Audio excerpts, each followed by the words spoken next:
The CBS Radio Mystery Theater presents...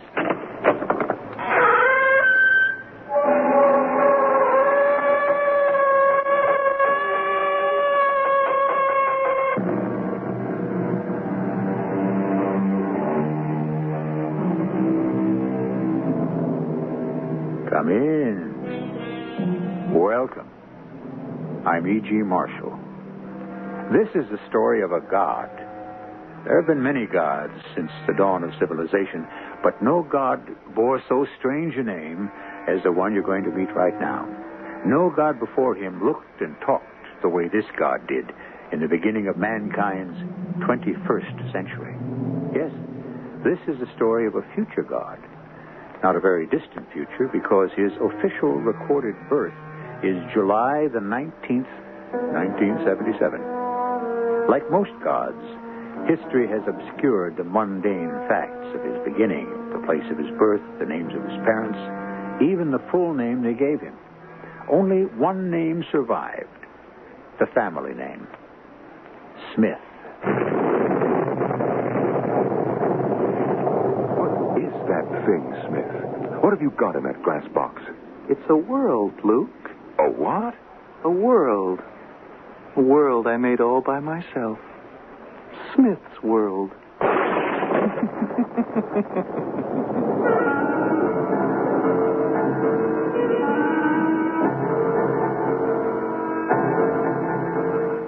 Our mystery drama, A God Named Smith, was written especially for the Mystery Theater by Henry Slesar and stars Norman Rose and Russell Horton. It is sponsored in part by Greyhound Package Express and True Value Hardware Stores. I'll be back shortly with Act One.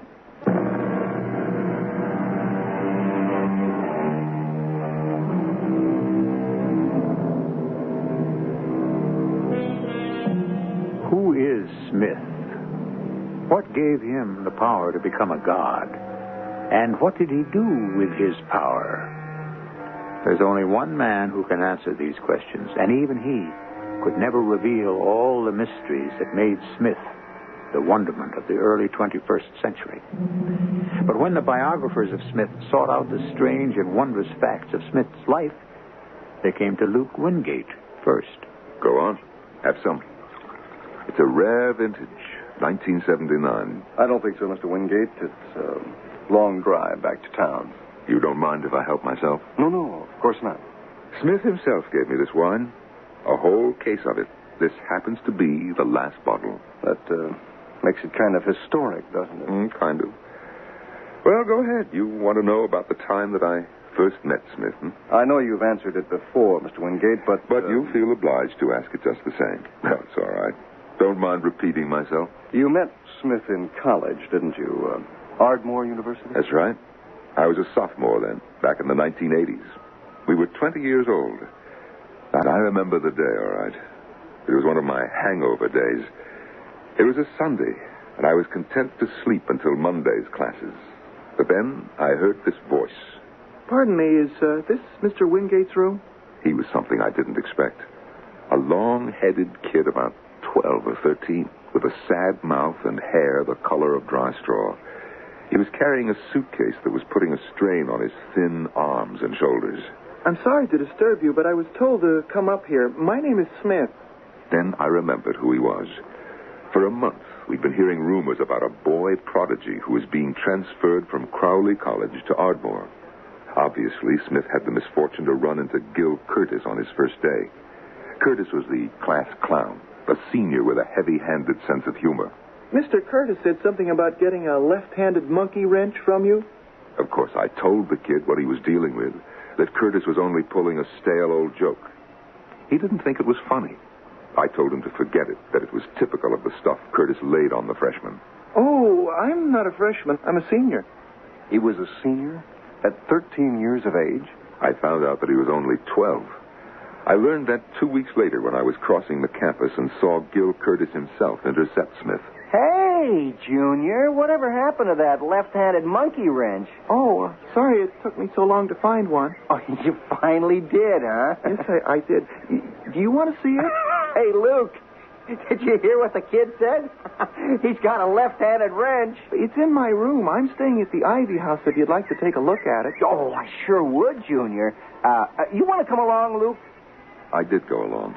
I went to Smith's small, bare room on the 3rd floor of the Ivy house. A room that looked even more cramped due to a conglomeration of electrical apparatus that he had brought with him from Crowley. Okay, kid. Let's see it. Smith threaded his way through the confused mass of equipment and picked up a shiny new wrench from some canvas-covered object in the corner. He handed it to Curtis, who hefted it in his right hand. Left-handed monkey wrench, huh? Hey, you're not just a genius, kid. You're a comedian, right? Try it, Mr. Curtis. Here's a nut and bolt. I watched Curtis grab the nut and bolt and apply the wrench. No matter how he twisted the nut, it wouldn't turn. He examined the screw thread, certain that it was reversed. I told you, Mr. Curtis. It's a left-handed wrench. Use your left hand. I watched Curtis switch the wrench to his left hand and apply it to the nut. It turned easily off the bolt. He stared at the pieces in his hand and stalked out. It was simple enough. I just sent an ordinary wrench through a Mobius warp. It came back in a left-handed molecular arrangement. Mr. Wingate, is that when you became friends, after the monkey wrench episode? It's hard to describe it as friendship, but I did become the only person Smith was willing to spend his time with after classes. Smith, even at his tender age, knew more about physics, mathematics, chemistry, and cosmology than anyone on the staff, and there was a despairing mood among the faculty. Before long, I realized that my friendship with Smith was costing me the friendship of virtually every other student. That was how I became a roommate of Smith. And that was how you discovered the Bible? Yes, that Bible. It was a Saturday afternoon, and Smith had taken the train into the city to attend some scientific symposium. I was drifting about the room with the vague idea of reading a book. I took one down from Smith's shelf and was surprised to see that it was a dog-eared edition of the Old Testament. I flipped the pages and then realized that they were penciled corrections beginning with Genesis. What did they say? Can you still remember? Oh, yes, I can remember. It simply said, "In the beginning, Smith created the heaven and the earth was without form and void, and darkness was upon the face of the deep. And the spirit of Smith moved upon the face of the waters. And Smith said, 'Let there be light.' And there was light." Well, didn't you think he was just a little bit mad? I don't know what I thought. I have to admit that even though I was a professed atheist, the sight of that altered page turned me cold and fearful. Well, did you ask him about it? Oh, yes. I made the mistake of asking him. He invited me to see something. It was the large object in his room that he always kept covered with canvas. It was a cabinet, about 5 feet high, the top enclosed with glass, and the sides studded with dials and buttons and switches. I told Smith that it resembled a coffin, and he said, Just the opposite, Luke. Things are born here, not buried. Would you like to see it work? He started to fool with the controls. The thing emitted a low-pitched whine. The glass encloses a group of non-condensable gases, like hydrogen and helium. There are dust particles, too. Water, iron oxides, ice crystals, silicon compounds. You can't see them now, but they're there, just as they might form within the rotating envelope of the sun. Now, this device is activating those gases and particles at enormous speed, causing them to collide. They're being mutually exploded by each other, but they are also becoming embedded with each other's mass. Within a few minutes, you'll see them aggregate until the mass is visible to the naked eye. It was 5 minutes before my naked eye saw anything at all. Then I thought I could make out a pinpoint of something in the center of the cabinet. I blinked at it, and it grew larger. Another blink of the eye, and it became a ball, almost 1/8 of an inch in circumference. And then came a sound, like the crash of a lightning bolt. What is that thing? What have you got in that glass box?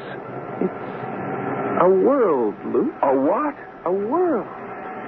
A world I made all by myself. Smith's world. That's right.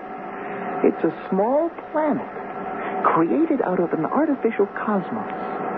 Right now, its heat intensity is almost great enough to shatter the retaining glass, so we'll have to start the cooling process. He tugged at a switch in the panel, but I could see at once that something was wrong. It's not moving. The refrigeration switch is jammed. Something's wrong. The strange mud-brown sphere in the cabinet was still growing in size, and now it began to glow with its own heat. Get out of here. Get everyone out of the building, Luke. Suddenly, Smith seemed like nothing more than a frightened child. I told him that we were alone in the building, and he pleaded with me to leave while he wrestled with the dials and switches in an attempt to stop the terrible process that was taking place. Get out of here, Luke. There isn't much time. Now the thing in the cabinet was glowing with white heat, and I could feel the blast of it right through the retaining glass. Smith was still working feverishly at the controls, but I knew that there wasn't any more that he could do. I yanked him away from the device. He began to kick and scream. I was a great deal bigger than he was, but his strength became maniacal. And I remembered something from my swimming class. He caught my right arm and let go a short, snappy punch to the chin of Smith.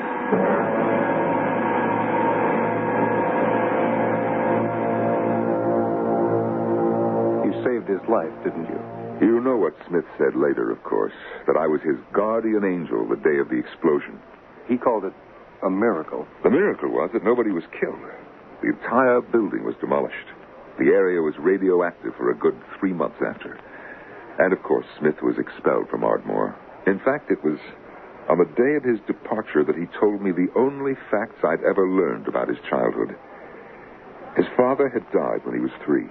His mother had been a God-fearing woman who was frightened by her son's precocious abilities and thought that a heavy dose of religion would balance things out. You know, Smith had learned the entire Bible, Old Testament and New, word for word. But then his mother had died, too, and an uncle named Howard Cherney had been appointed Smith's guardian. Cherney made quite a bit of money out of Smith's genius, didn't he? Oh, yes, Cherney made a lot of money. But can I ask you something, Mr. Wingate? Did Smith ever thank you for saving his life? Oh, yes, he did that same day. Thank you for my life, Luke. My life is very important to me. To you, too, for that matter. You'll see. Then he climbed aboard the train, and I didn't see him again for 6 years. And when I did, he was well on his way to becoming Smith, the god, the man who created his own world. Smith, the god. Can any mortal ever reach such a position? Even a scientific genius who can build worlds out of dust particles and electrical energy. Is that enough to qualify for the job? We'll find out how and when Smith made the attempt when we return with Act 2.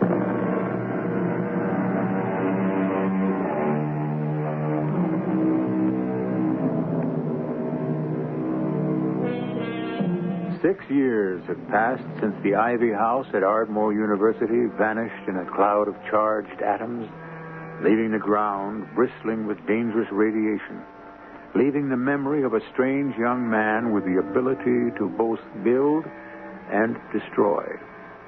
Luke Wingate heard nothing from his friend in those 6 years, but Luke was busy building something himself, his own career in journalism. Of course, I knew you worked for the Herald, Mr. Wingate. I was lucky.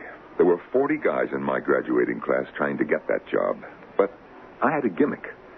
I used my association with Smith to develop a series of articles about the dangers of scientific experimentation. For 3 years, I became a full-fledged reporter. And after the 5th year, I finally earned a byline. The first person I told the news to was named Evelyn. Evelyn Wilson, of course. The actress. Yes. Young as she was ranked as one of the top actresses on the stage. She never made a movie, you know. Not that she wasn't asked. As a matter of fact, it was Howard Cherney who asked her. That was how Smith came into my life again, when I saw Evelyn with this older man and asked her who he was. Oh, Howard Cherney's filthy rich. He's some kind of patent attorney with something like 10 or 20 million. Oh, that's nice for you. He wants to produce a movie. Can you imagine? Starring me. Yeah. Cherney. Gee, that name's familiar. Smith had an uncle by that name. Oh, you mean that creepy college friend of yours? He became Smith's guardian after Smith's mother died. Maybe the patents are Smith's. Maybe my creepy college friend is a millionaire, too. How nice. You must introduce me. Sure enough, Cherney turned out to be Smith's guardian, a man who'd made a fortune on Smith's genius. Cherney told Evelyn that his nephew was living in seclusion in a suburb in upstate New York. I found out where and wrote Smith a letter. He replied at once and invited me to visit. Had he changed much? Well, he was taller, broader, but still a youth, not even 19 years old, but with eyes as old as Methuselah's. I congratulated him on his success, but he said, Yes, I've done very well. I'm almost ready for it now. Ready for some real developments. I meant your inventions. Evelyn, the girl I wrote you about, she says that your uncle is loaded. I guess that you must be fairly well off, too. My inventions? My, toys, you mean? That's all they were, Luke. The only reason I bothered with them was to get money for equipment. How much does my uncle have? Oh, I don't know. 10, 20 million, Evelyn says. Don't you know? No, I haven't kept track of the finances. I've left that to him. I suppose I'll have to start thinking of money soon. I'll be needing a great deal. Very soon. What for? Well, you ought to know, Luke. You saw the original model. You don't mean that world-building machine. Come have a look. It was very much like the scale model Smith had built 6 years before. But this cabinet was 40 feet across and some 8 feet high. The banks of dials and switches and relays and buttons were multiplied 100 times from the original. Basically, it employs the same principles of the earlier model, but there are important refinements. I've learned to create worlds with their own satellites in any orbital relationship I choose. But I have a far more difficult project underway now. I suppose I'm ready to concede failure. That doesn't sound like you, Smith. What could make you fail? Life. Life? Life? You mean you want to create people for these little worlds of yours? I've given up, Luke.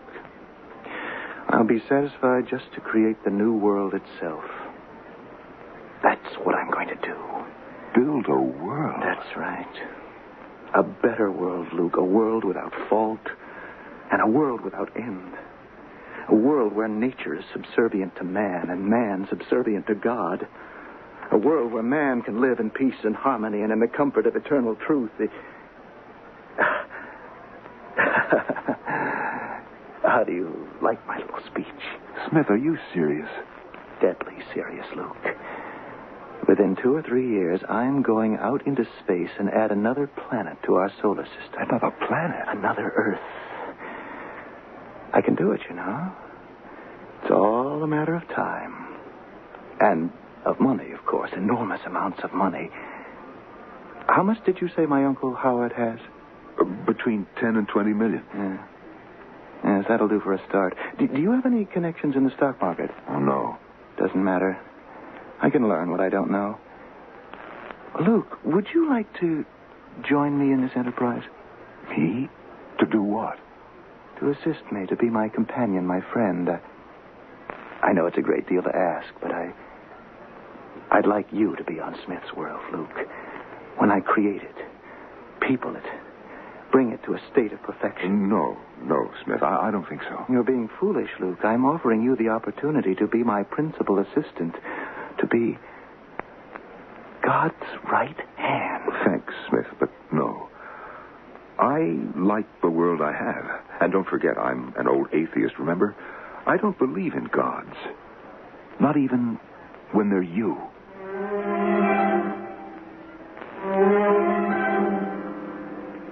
It was another 6 months before I heard the name of Smith again. I heard it from Lou Briggs, the Herald's financial editor. You know Smith, don't you? Yes, I know him. Why? Been following the Wall Street news? Not particularly. What's happening? Your friend Smith decided to take a flyer at the market. The talk on the street is if he keeps it up, he might make the biggest killing in the history of the market. You look worried about it, Briggs.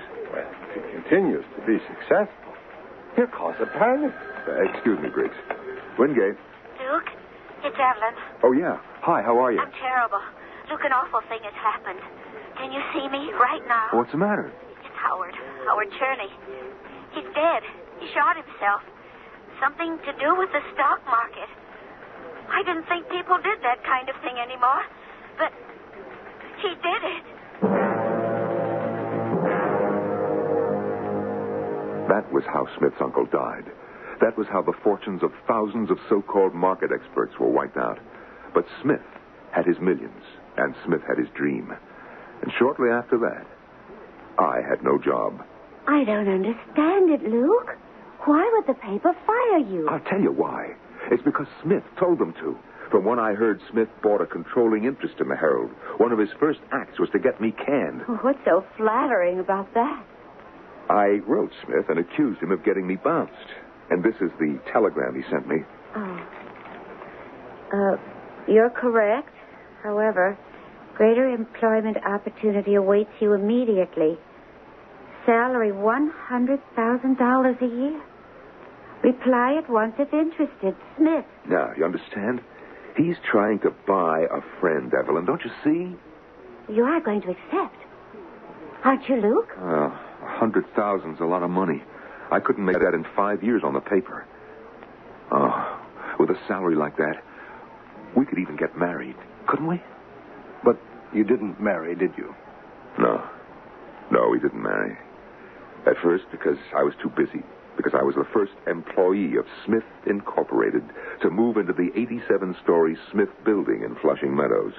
The first of some 80,000 employees, including 3,000 engineers and computer programmers, 6,000 scientists in every conceivable field. I still have the first announcement ad prepared by Smith Incorporated.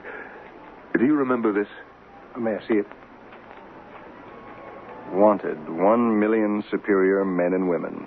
Yes, it's a famous document. Who wrote it, do you know? Smith himself, of course. Listen, if you believe you have superior and or mental capabilities and are interested in joining other men and women of your caliber in the most important enterprises in human history, you are invited to write for full details concerning the establishment of a new planetary home for the human race. Well, you know the rest.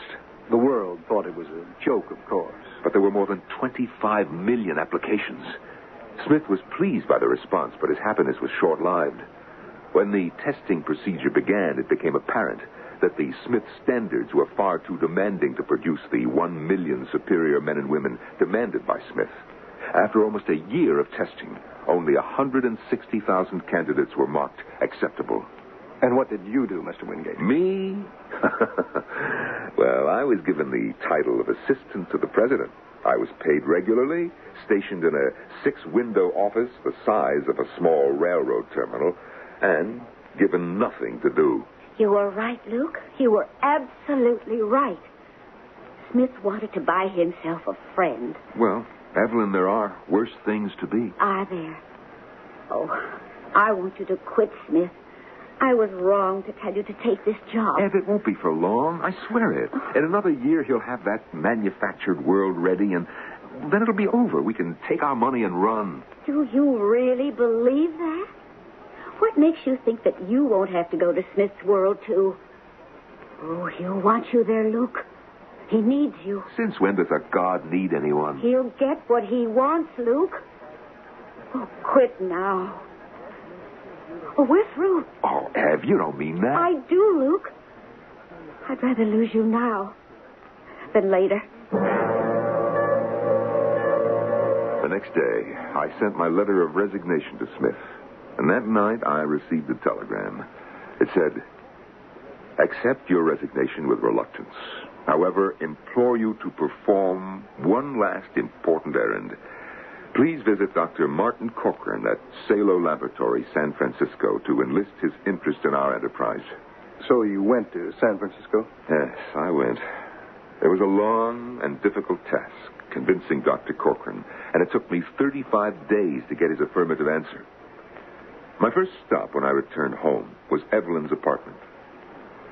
And there was something strangely different about her. Of course, there's nothing the matter. I feel wonderful. But you look different. What have you been doing since I left? I've been working, rehearsing. Rehearsing? Yes. I've been given a part in a new play. Oh, is that all it is? Oh, it's a wonderful play, Luke. The finest I've ever read. It's a chance like nothing I've ever had before. That's why I'm so excited. But there's something I have to tell you about it. What? Well, it has something to do with Smith. Smith? He hired Arthur Trumbull to write the play. It's about, well, it's about Smith's world, I suppose. Oh, but it's very beautiful. Well, okay. If Smith's behind it, the play's bound to be a smash. I knew you'd understand, Luke. Yeah. What's the part like? I play Eve.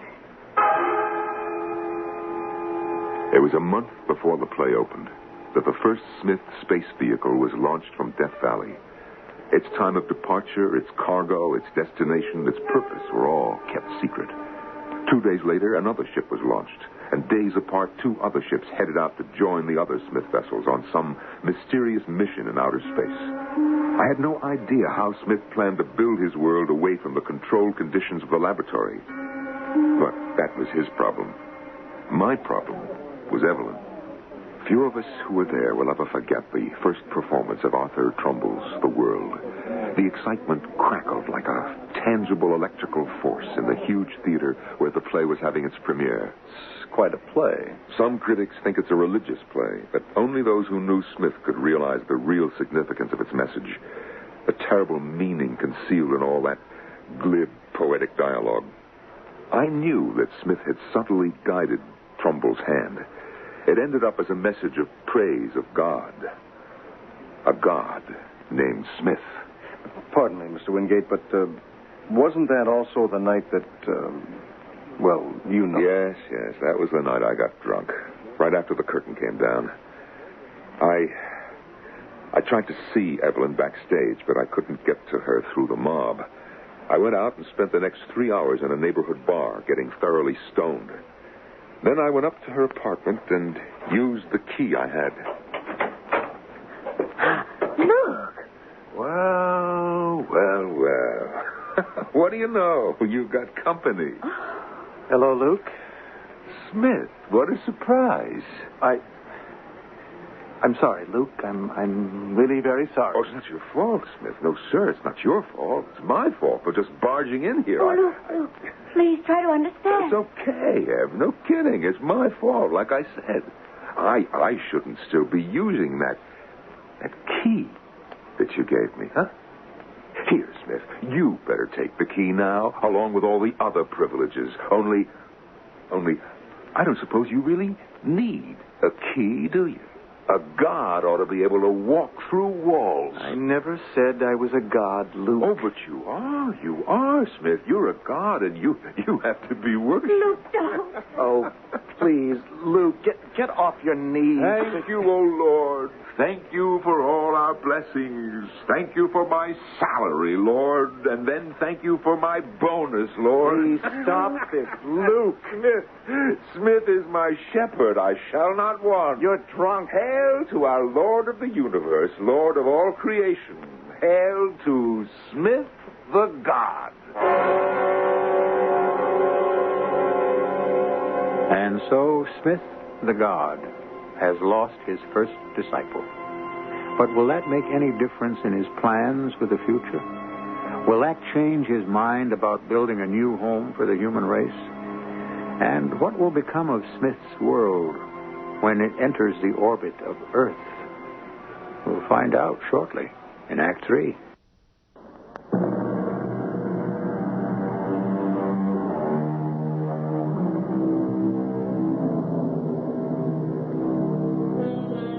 In the year 2009, Smith's world, a planet the size of Mercury, 3,000 miles in diameter, provided with an atmosphere perhaps even more favorable for the sustainment of life than our own, became part of the orbital pattern of the solar system, equidistant to Earth and the planet Mars.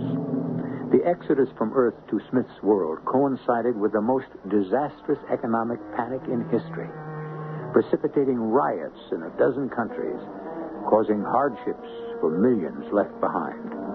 It was a year of hell for many, but for Luke Wingate, It was a year of oblivion. Yes, it's true. I spent that entire year at the Boomsocket Sanitarium. But there was never any question about my sanity. I was nothing more than a Simon Pure alcoholic. After Evelyn made her decision to join Smith on his world, I sought solace in the brown bottle and drank myself into the place. When I left, I took a job with a low-circulation picture magazine and tried to forget. But of course you didn't. No, I wasn't allowed to forget. Because one night, the ghost came. The ghost?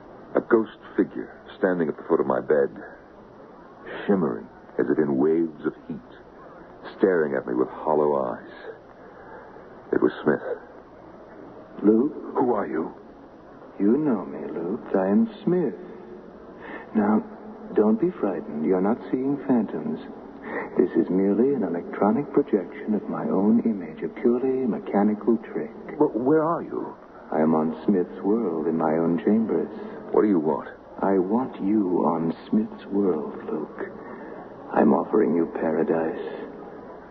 Will you refuse me for the sake of Evelyn alone? Is that why you reject me? I won't worship you, Smith. You're not my God.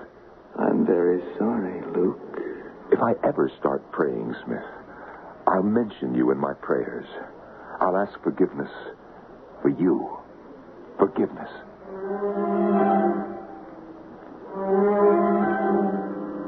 I suppose that was the first contact Smith made with Earth since his departure. But it wasn't the last. 5 months after that, the first Smith vessel made a return trip to Earth, containing a delegation appointed to establish relations with the planet of their birth. Trading began with Smith's scientists exchanging electronic and mechanical marvels for the products of Earth, things which seemed to be unavailable on Smith's paradise. Simple produce like oranges and lemons, tomatoes and lettuce, and all things made of wood. Smith's world was evidently not as perfect as he suggested. Mr. Wingate, can you tell me about the assassination plot? Well, the Anti-Smith League was formed without my knowledge. But they did enlist your help. Yes. And that was how you met Alida Morgan? Yes. Wasn't she angry because her fiancé passed the Smith test and she didn't? No, you have that wrong. Alida never took the tests. Only her fiancé. And he left without her. But you did attend a meeting at Miss Morgan's home. Yes, I attended the meeting. I heard George Burgess speak there. He was a professor of sociology, I believe. No, history. Ladies and gentlemen, almost 750,000 people have made the transference from Earth to Smith's world. It is the caliber of the people we're losing, our best scientists, our engineers, our artists and writers, many of our best business executives. We must be realistic. The attractions of Smith's world are great, but the drain on this world is cataclysmic. The crisis point looms for all of us, a crisis that will result in chaos. But what can we do, Professor? We must fight with every means at our command, with legislation, with pressure, with sanctions. Or even with force? Oh, we'd lose. I know Smith. He would defeat us militarily. We outnumber him by 1 billion. His brain power is greater. It won't work, I swear it. And I know a way which will work. And what's that? There's only one way to fight Smith. We have to kill him. So that was when you finally took the Smith tests. We took something else first. The marriage vows. Why was that? I mean, was it because you were in love or because you knew that married couples were more desirable on Smith's world? For both reasons. And what happened? Oh, you know what happened. Please, Mr. Wingate. All right. We took the tests. I realized that Smith would hear of our applications, of course. We left for Smith's world within the week. For only one purpose. Yes. To kill its god. Smith's world was nothing like its legend. It was a practical planet. Its terrain was almost Spartan in its simplicity. There were only artificial trees. There was mathematical precision in the areas marked for farming, for residences, for recreation. There was no surface traffic at all. The air was used for all transportation. Uniformed Smith officials were everywhere. Gray-suited men with no weapons and polite manners. But there were so many of them. So many.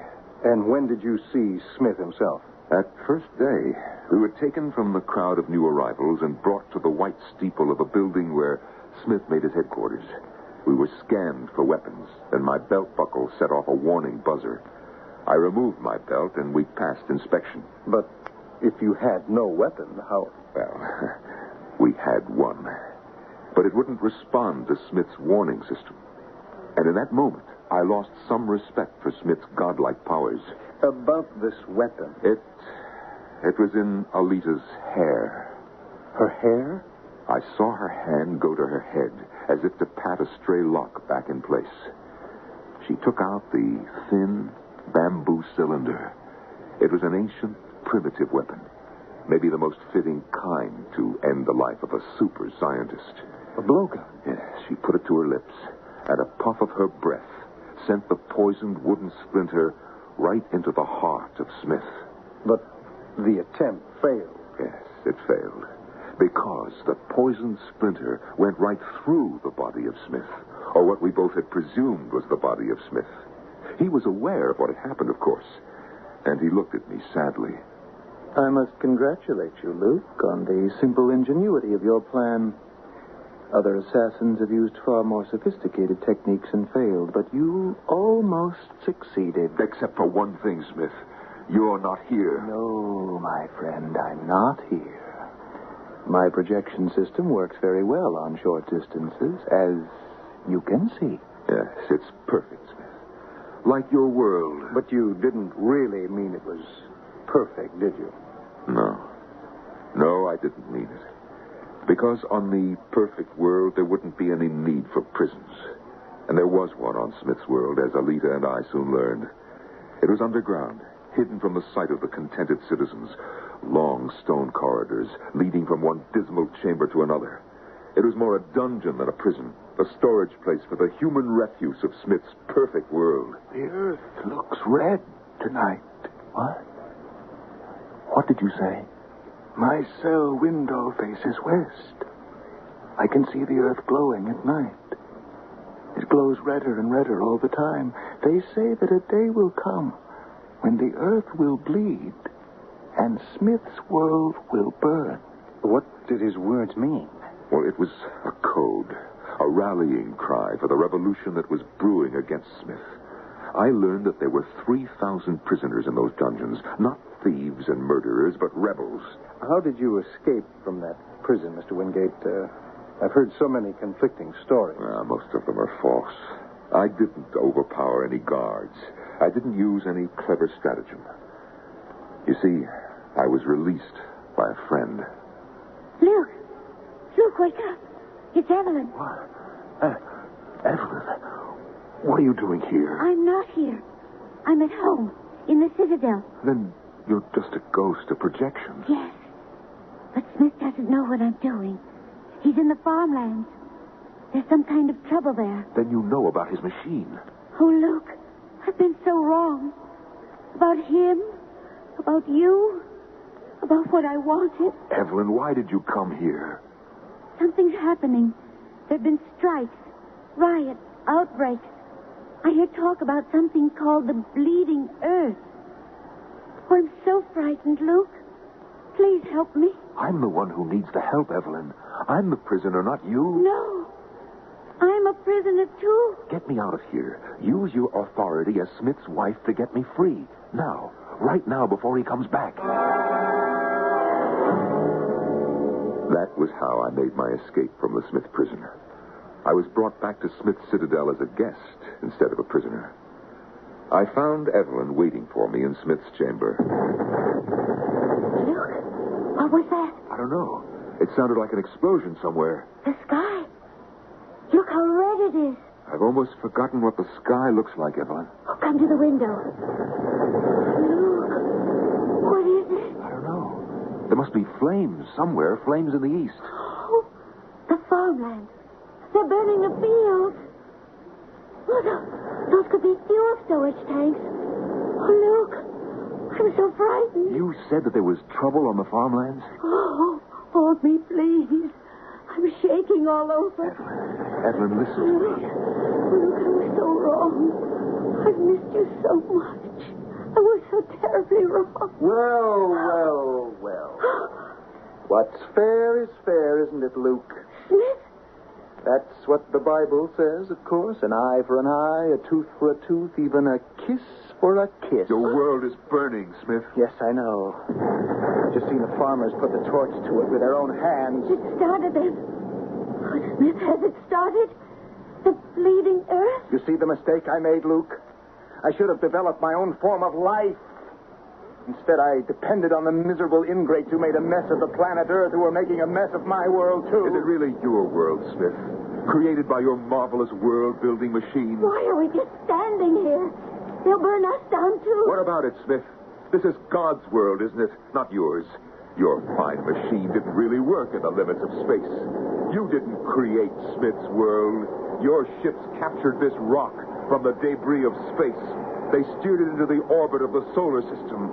You're a great scientist, Smith, but you're not a god. Only God can make worlds. Smith, do something. I intend to. This citadel, this building, they'll come here finally. They'll storm it crying words of liberty. Oh, but they'll be terribly surprised. You see, this isn't a building at all. The only chambers are for Evelyn and myself. The rest of the structure is an atomic stockpile. If the rebels come here, they'll destroy Smith's world and themselves. Oh, good Lord, Luke. We have to get away. There's a helicopter on the roof. Smith, come with us. Look at him. He's on his knees. Smith, there's no reason for any of Smith's world to be destroyed. God. My God. Why hast thou forsaken me? Praying, Luke. Why art thou so far from helping me?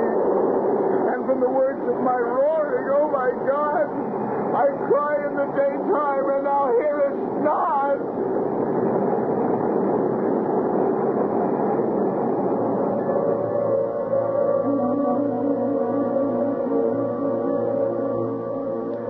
How many made it to the spaceport, Mr. Wingate, before the final atomic reaction? Only 20,000, they say. All those others, they died out there. Smith's world became the tombstone of the solar system. And, of course, you found your wife on one of those spaceships. Yes, I found Alita. You must have been very happy. Yes, I was happy. For the first time in my life, I said a prayer.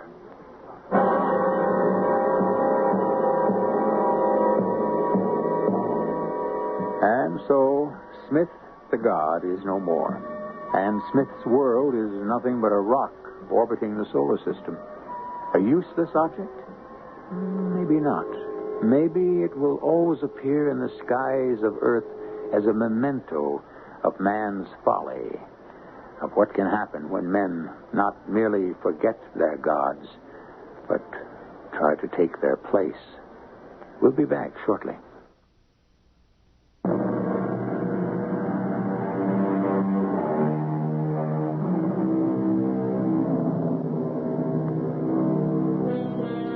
Smith wasn't the only person who ever dreamed of having a world of his own. We all rule our own kingdoms just by using our imagination. We hope our story exercised your imagination and that you'll come back for more miracles and more mystery at our next meeting. Our cast included Norman Rose, Russell Horton, Evie Juster, and Bob Kaliban. The entire production was under the direction of Hyman Brown. Radio Mystery Theater was sponsored in part by Buick Motor Division. This is E.G. Marshall inviting you to return to our Mystery Theater for another adventure in the macabre. Until next time, pleasant dreams.